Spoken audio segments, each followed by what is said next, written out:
করে গতকালকে আম, বাংলাদেশ সহ প্রায় 72টি দেশের ইমিগ্রেশন সংক্রান্ত ভিসার প্রবেশাধিকার সীমিত করা হয়েছে বা ব্যান করা হয়েছে আমেরিকাতে।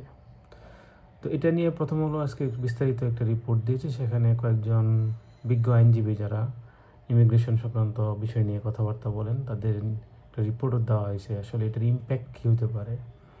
সেখানে স্পষ্ট করে বলা হয়েছে যে এখানে বাংলাদেশের যে লাখো লাখো ভিসা প্রত্যাশী রয়েছেন, বিশেষ করে গ্রিন কার্ড সংক্রান্ত ভিসা আমেরিকা যাওয়ার জন্য, তাদের জন্য এটা একটা খুবই ব্যাড নিউজ। এবং এই ভিসা প্রক্রিয়া কবে রিজিউম হয় এটাও অনিশ্চিত।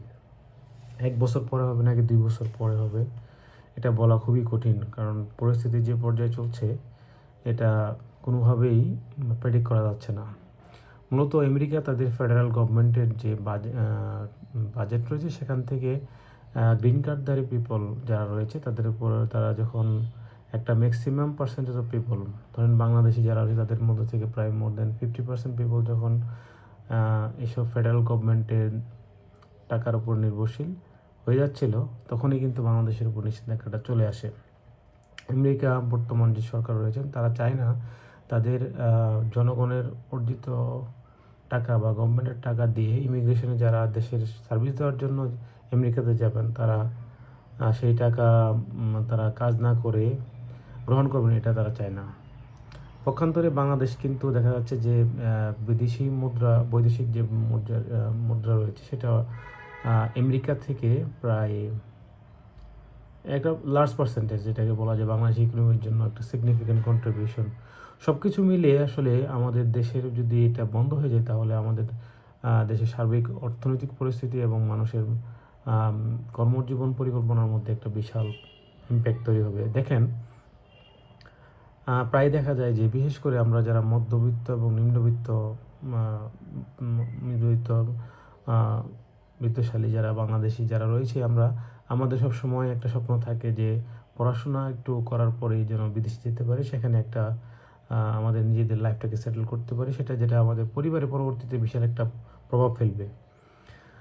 এই জন্য যেটা হয় যে যেমন আমার অনেক রিলেটিভ আমি দেখি যে যারা একটু মধ্যবিত্ত বা উচ্চবিত্তর কাছাকাছি, তারা তাদের শখের সন্তানটিকে আসলে কোটি কোটি টাকা খরচ করে বিদেশে পাঠাচ্ছেন পড়াশোনার জন্য। কিন্তু বৈশ্বিক পরিস্থিতি যে পর্যায়ে চলে গেছে, আসলে সন্তান বিদেশে পাঠায় লাভ নাই, কারণ আপনাকে ভিসা দিবে না।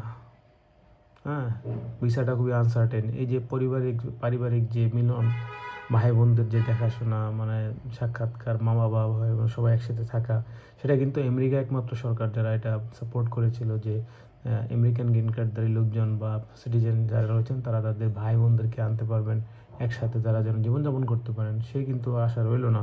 অনুরূপভাবে বিভিন্ন দেশ, অস্ট্রেলিয়া সহ ইউরোপের অনেক দেশই এখন বাংলাদেশি বিশেষ করে আমাদের উপরে একটা বিশাল ভিসা সংক্রান্ত একটা চাপ বা ভিসা না দেওয়ার যে প্রবণতা সেটা কিন্তু বাড়িয়ে দিয়েছেন। তো এই ক্ষেত্রে আমি বলবো যে আসলে এটা আমাদের জন্য অশনি সংকেত।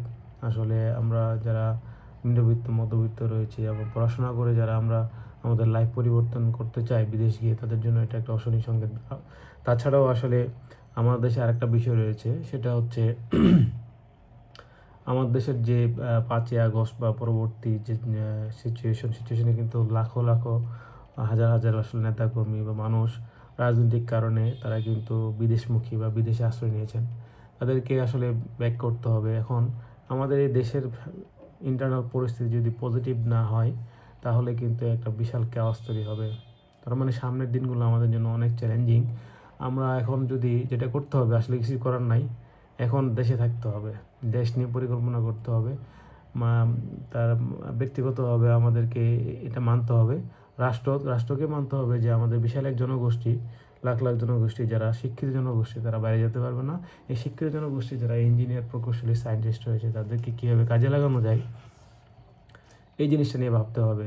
সাস্টেনেবল এক সিস্টেম তৈরি করতে হবে যেখানে বিজ্ঞ প্রকৌশলী বা যারা ডাক্তার রয়েছেন তারা যেন দেশে থাকে, দেশে থেকে যেন দেশের উন্নয়নে কন্ট্রিবিউট করতে পারে এবং দেশকে এই দক্ষ জনশক্তি থাকলেই কিন্তু দেশটা আগাবে। এছাড়া আসলে কোনো উপায় নাই, দেশে থাকতে হবে, দেশকেন্দ্রিক চিন্তা ভাবনা করতে হবে। আল্লাহ হাফেজ।